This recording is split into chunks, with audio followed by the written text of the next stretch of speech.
In the summer of 1943, beneath the waves of 3 different oceans, a vessel moved in complete silence. For 7 months, the Imperial Japanese Navy submarine I-8 traveled over 30,000 miles, from the shores of Japan, around the southern tip of Africa, into the heart of Nazi-occupied Europe and back again. She crossed enemy-controlled waters, evaded Allied patrol aircraft, and navigated through some of the most dangerous seas on Earth. Only one submarine would ever complete this journey during the entire Second World War. But this wasn't a combat mission. The I-8 was carrying something far more valuable than torpedoes. She carried the future, advanced weapons technology, secret blueprints, and forbidden knowledge that both Axis powers desperately needed to survive. This is the story of the most audacious submarine voyage of World War II, and the dark legacy that followed. October 11, 1934. The Kawasaki shipyard in Kobe, Japan. Construction begins on a vessel unlike anything the Imperial Japanese Navy has built before.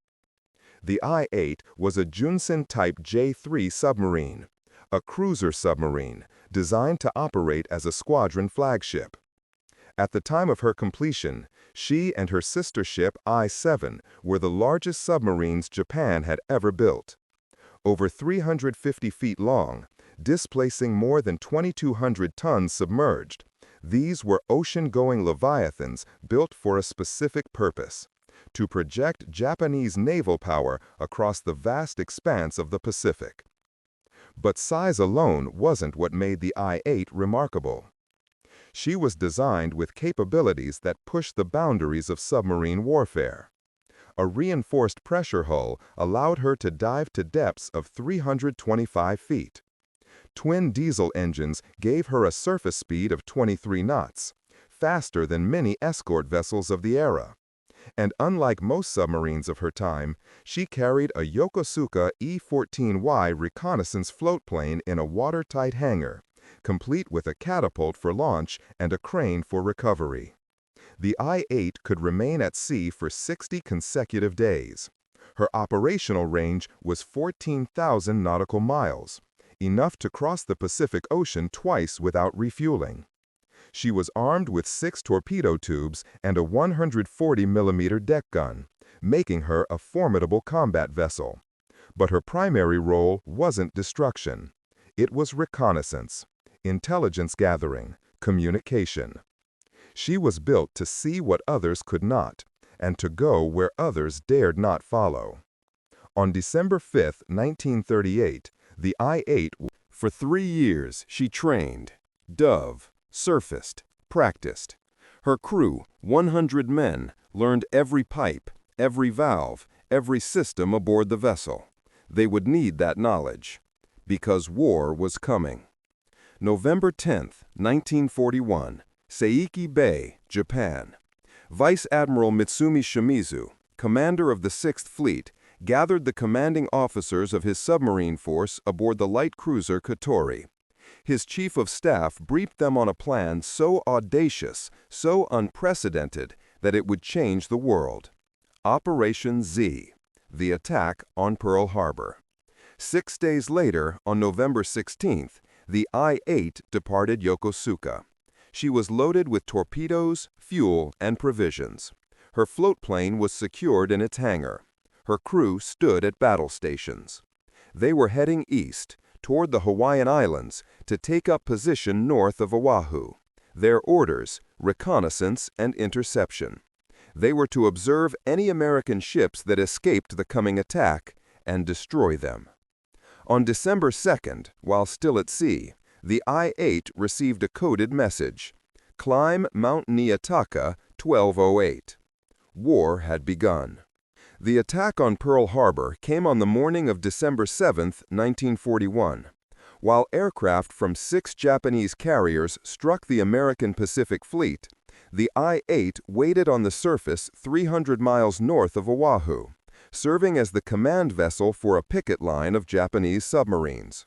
Their floatplane was supposed to conduct a reconnaissance flight over Pearl Harbor the following day, to photograph the damage and report on American ship movements. But the mission was scrubbed. The risk was too great. The I-8 remained on station for days, prowling the waters north of Hawaii, hunting for American warships that never came. Eventually, orders arrived. Return to Japan. The submarine had participated in the opening chapter of the Pacific War, but she had not fired a single shot. Over the next 18 months, the I-8 conducted patrols across the Pacific. She hunted for Allied merchant ships in the Indian Ocean. She provided reconnaissance for Japanese naval operations. She served as a flagship, coordinating other submarines in complex maneuvers.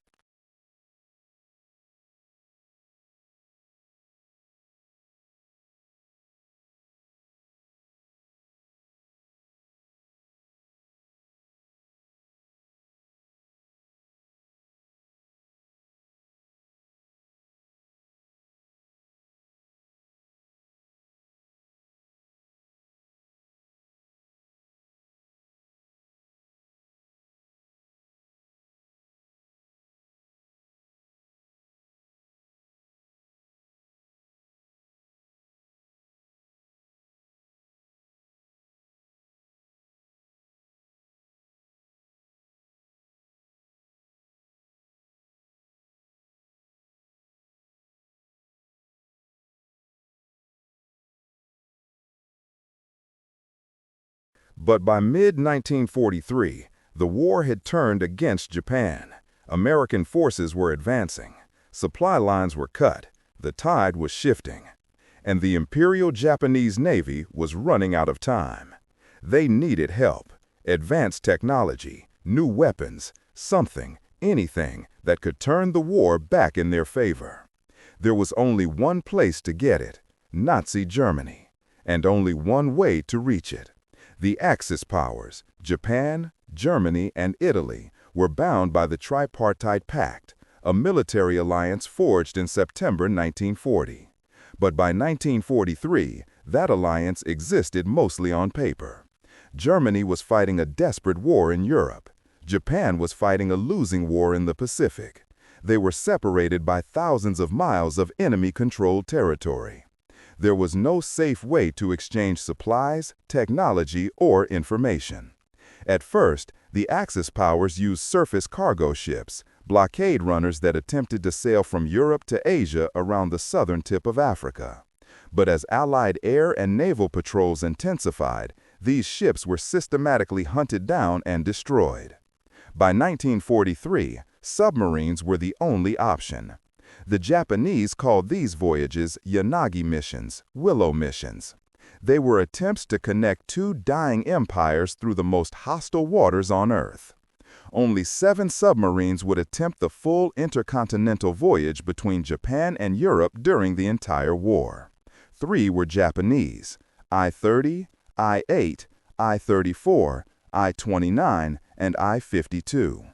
2 were German, U-511 and U-180. Most of them never made it home. I-30 was sunk by a mine near Singapore. I-34 was torpedoed by a British submarine. I-29 was destroyed by an American submarine aided by decoded intelligence. I-52 was sunk by aircraft from an American escort carrier. Only one submarine would successfully complete the round-trip journey from Japan to Europe and back again. The I-8. June 1, 1943. Kure Naval Base, Japan. Commander Shinji Uchino stood on the conning tower of the I-8 as preparations for departure reached their final stages. This was no ordinary patrol. This was the most important mission the submarine, and perhaps any Japanese submarine, had ever undertaken. The I-8's cargo holds were packed with strategic materials Germany desperately needed. Tungsten for armor-piercing ammunition, tin for industrial production, raw rubber for vehicle tires, quinine for treating malaria, and medicinal opium. She also carried 2 Type 95 oxygen-propelled torpedoes, the most advanced torpedoes in the world. along with technical drawings, submarine components, and a new reconnaissance aircraft. But the I-8 was carrying something else: people. 48 additional men had been crammed aboard the submarine, a supplementary crew commanded by Lieutenant Commander Sadatoshi Norita. These men weren't there to operate the I-8. They were there to crew a German U-boat that Japan had been promised, U-1224, a type IXC-40 U-boat that was supposed to be transferred to Japan for examination and reverse engineering. With this extra crew, the I-8 now had nearly 150 men aboard. The submarine was packed beyond capacity.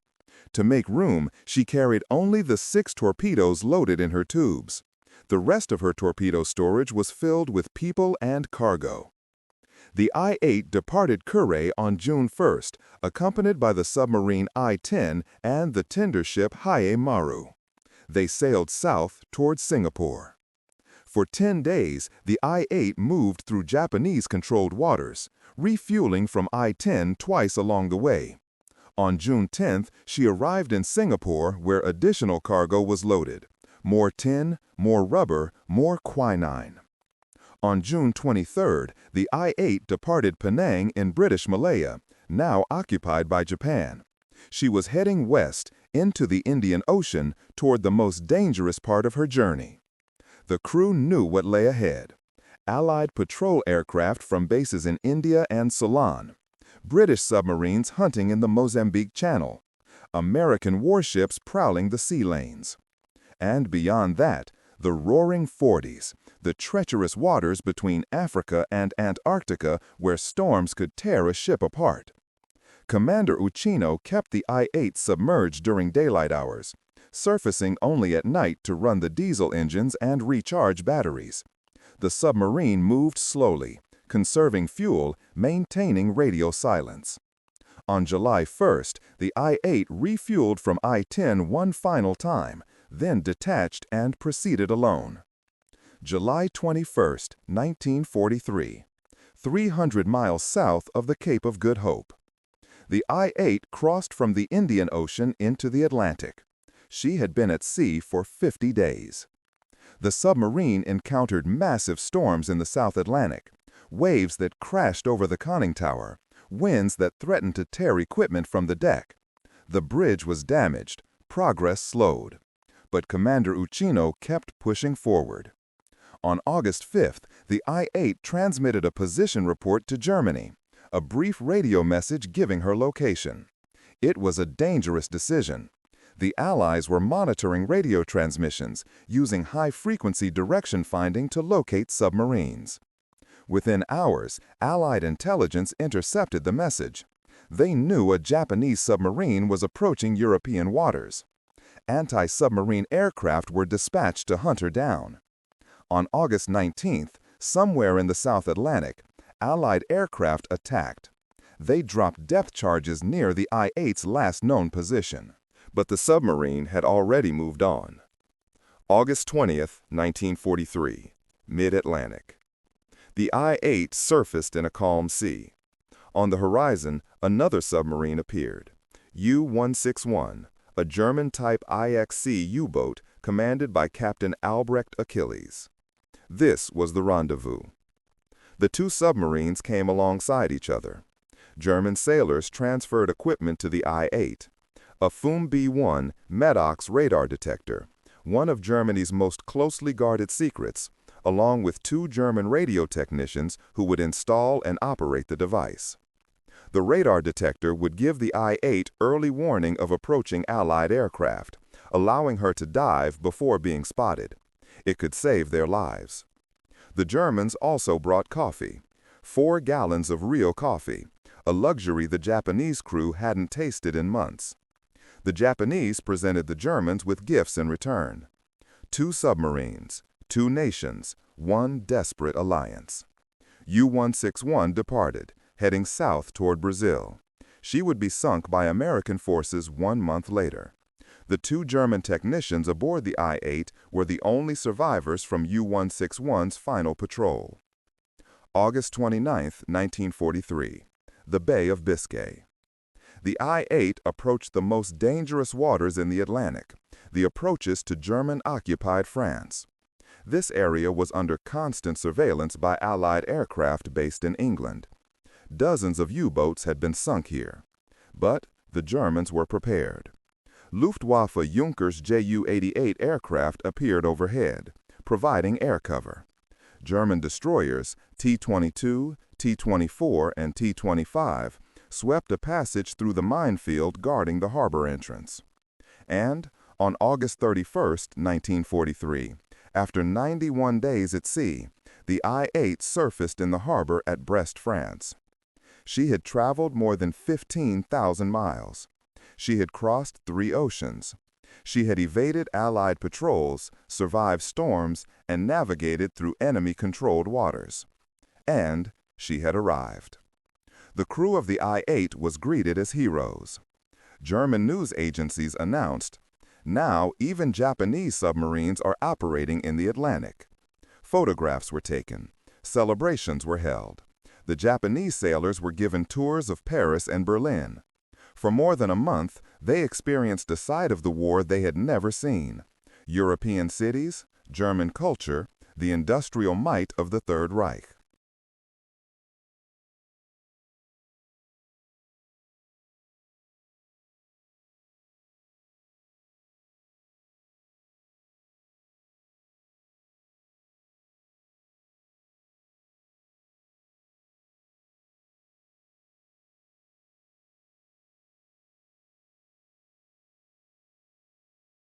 But while the crew celebrated, military officials worked. German engineers examined the Type 95 torpedoes the I-8 had brought, marveling at their oxygen propulsion system and wakeless approach. Japanese technicians studied German radar equipment, sonar systems, and anti-aircraft weapons. Plans were made to transfer U-1224 to Japanese control.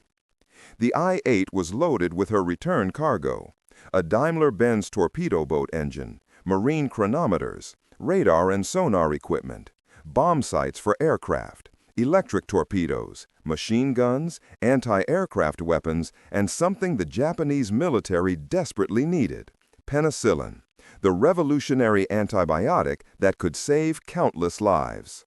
The submarine also took on passengers: Rear Admiral Yokoi, the Japanese naval attaché to Berlin; Captain Hosoya, the naval attaché to France; 3 German naval officers; 4 radar and hydrophone technicians; and 1 German Army officer.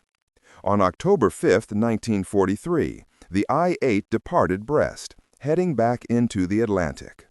The return journey had begun. The I-8 retraced her path across the Atlantic, moving cautiously through waters now even more dangerous than before. Allied anti-submarine warfare had intensified. Hunter-killer groups prowled the shipping lanes. Long-range patrol aircraft covered thousands of square miles. The submarine transmitted another position report after crossing the equator. Again, Allied intelligence intercepted the transmission. Aircraft were scrambled to intercept. They found nothing. The I-8's new German radar detector had given her early warning. She dove before the aircraft arrived, slipping away into the depths. November 1943. The Roaring Forties. The I-8 encountered another storm as she rounded the Cape of Good Hope, this one even worse than the first. Waves towered over the submarine. The bridge sustained further damage. For days, the crew fought to keep the vessel under control. And then, somewhere in the vast expanse of the South Atlantic, something went wrong. The I-8 was running critically low on fuel. Commander Uchino had miscalculated. The storms had forced them off course. The extra cargo and passengers had increased fuel consumption. They might not make it to the next refueling point. The submarine's radio operator attempted to contact Japanese bases at Penang and Singapore. No response. They tried to reach other Japanese submarines operating in the Indian Ocean. Silence. For days, the I-8 limped across the ocean, conserving every drop of fuel, maintaining a speed barely above steerage way. The crew faced a grim possibility. If they ran out of fuel in the middle of the Indian Ocean, they would have no choice but to surface and await capture or destruction. December 2nd, 1943. The Indian Ocean. The I-8 arrived at Penang, British Malaya. She was nearly out of fuel, but she had made it. As the submarine approached the harbor, crew members affixed a Hinomaru, the Japanese naval identification marking, to the conning tower. Just as they completed the task, a Japanese aircraft buzzed low overhead, possibly preparing to attack what it thought was an enemy submarine. The marking saved their lives. The I-8 refueled at Penang, then departed on December 4th for Singapore. She arrived the next day, took on more fuel and provisions, and on December 21, 1943, the submarine entered Kure Naval Base in Japan. She had completed a voyage of 30,000 nautical miles, 35,000 statute miles, in just over 6 months. She had traveled farther than any Japanese submarine in history. She had delivered her cargo to Germany and returned with technology that Japan desperately needed. And she had become the only submarine, Japanese or German, to successfully complete a round-trip Yanagi mission during the entire Second World War. The voyage of the I-8 should have been celebrated as one of the greatest achievements in submarine warfare. Commander Shinji Uchino and his crew had accomplished the impossible. But their story was classified. The mission remained secret. The technology they had brought back was immediately distributed to weapons development programs. The radar detectors were reverse engineered. The electric torpedoes were studied. The penicillin was sent to military hospitals. The crew of the I-8 was given a brief rest, then reassigned. Commander Uchino was promoted and given a new command. And on January 15, 1944, a new commanding officer reported aboard the I-8. His name was Commander Tatsunosuke Ariizumi, and everything was about to change. Tatsunosuke Ariizumi was a career naval officer who had served in submarine warfare planning and helped design the I-400 class carrier submarines. He was known as aggressive, ruthless, and uncompromising. Under his command, the I-8 would become infamous for something far darker than her remarkable voyage. On February 21, 1944, the I-8 departed Kure under Commander Ariizumi, bound for the Indian Ocean. Her mission was commerce raiding, attacking Allied merchant ships to disrupt supply lines to British India and Ceylon. On March 26, 1944, 600 miles southwest of Ceylon, the I-8 encountered the Dutch merchant ship SS Chiselak, a 5,787-ton freighter sailing from Melbourne to Colombo with a cargo of flour. The I-8 surfaced and opened fire with her deck gun. The Chiselak's crew returned fire with their defensive armament, but the submarine's firepower was overwhelming. Torpedoes struck the Dutch ship. She began to sink. The crew, 97 people including Dutch, Chinese, and British sailors, Royal Navy gunners, passengers, and an American Red Cross nurse, abandoned ship in lifeboats. What happened next would become one of the most infamous war crimes of the Pacific War. The I-8 surfaced among the lifeboats and debris. Commander Ariizumi ordered the survivors brought aboard the submarine. According to the testimony of the 5 men who survived, the prisoners were forced onto the deck of the I-8. They were tied together in pairs with rope. And then, at Ariizumi's order, they were made to run a gauntlet. Japanese sailors lined up along the deck armed with swords, wrenches, sledgehammers, and clubs. As each pair of prisoners was pushed forward, they were beaten, slashed, and bludgeoned. Those who fell were shot. Those who tried to jump overboard were machine-gunned in the water. 98 people were murdered. Only 5 men survived. They had managed to reach a lifeboat and were later rescued by an American freighter. This was not combat. This was systematic execution. The Chiselak massacre should have been an isolated incident. It was not. On July 2, 1944, the I-8 torpedoed the American Liberty ship SS Jean Nicolette, 7,176 tons, carrying heavy machinery and landing craft from Bombay to Sydney. After the ship was struck by 2 torpedoes, the 99 survivors were forced aboard the I-8. Again, they were bound with ropes. Again, they were beaten and murdered. Commander Ariizumi personally participated, executing the ship's master, the radio operator, and a civilian passenger. As the killing continued, the I-8's radar detected an approaching aircraft, possibly responding to the Jean Nicolette's distress signal. Rather than release the prisoners or take them aboard, Ariizumi ordered an immediate crash dive. The submarine submerged, leaving 30 bound survivors on deck. They drowned as the submarine sank beneath them. 23 men from the Jean Nicolette survived when the submarine dove. They had managed to free themselves or jump overboard. They were rescued 30 hours later by the Indian warship HMI Hoxa. 5 prisoners were taken aboard the I-8 to Japan. Only 1 survived the war. In total, at least 161 men were murdered by the crew of the I-8 under Commander Ariizumi's orders. Allied investigators believed there were additional atrocities. The I-8 sank other merchant ships with high or total loss of life during Ariizumi's command. Survivors from some of these ships reported being fired upon while in lifeboats. Others simply disappeared. But there were no witnesses, no survivors, no evidence.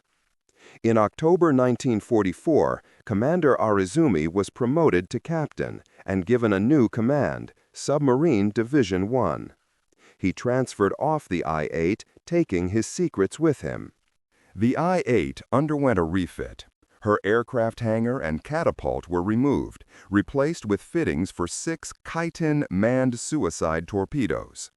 Under a new commander, Lieutenant Commander Shigeo Shinohara, she was sent to Okinawa in early 1945. On the night of March 30, 1945, while escorting an oil tanker near Okinawa, the I-8 was detected by the American destroyer USS Stockton. A pursuit began. 3 hours later, the destroyer USS Morrison joined the hunt. The I-8 attempted to dive, but she had been damaged by depth charges. Her diving planes failed. Her deck gun jammed. Her torpedo systems were inoperable. She had no choice but to surface and fight. The submarine surfaced 900 yards from the Morrison. The crew manned a German-made 20mm quadruple anti-aircraft cannon, the only weapon still functioning. It was not enough. American destroyer guns tore the submarine apart. Within minutes, the I-8 was sinking. Lieutenant Commander Shinohara and most of his crew went down with the ship.